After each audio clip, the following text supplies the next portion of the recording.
चीनी बैंक ने पाकिस्तान के लिए $70 करोड़ की फिनांसिंग की मंजूरी दे दी।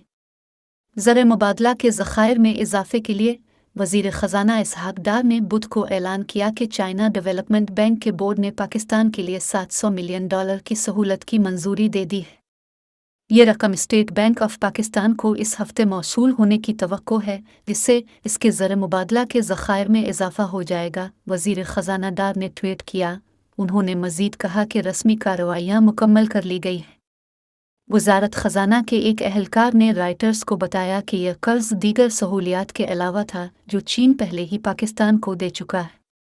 चीनी बैंकों से तिजारती कर्जों की दोबारा माली एआनत के मामले पर हुकूमत के एक आला ओहदेदार ने दी न्यूज़ को बताया कि वो पर उम्मीद हैं कि तमाम चीनी पुख्ता कर्जों की दोबारा माली एआनत जल्द कर दी जाएगी।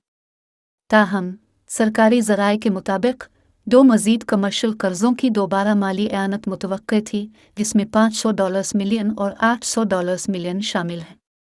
लिहाजा मजमूई तौर पर पाकिस्तान फरवरी के आखिर मार्च 2023 के पहले हफ्ते तक $2 अरब तक के चीनी कर्जों की दोबारा माली एआनत हासिल करने की कोशिश कर रहा है।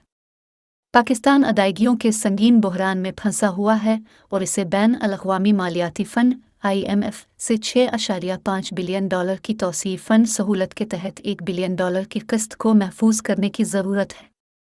आलमी कर्ज दहिंदा के मुतालिबात में से एक ये था कि पाकिस्तान को इजाफी बैरूनी मालियाती रास्ते महफूज करने की ज़रूरत है।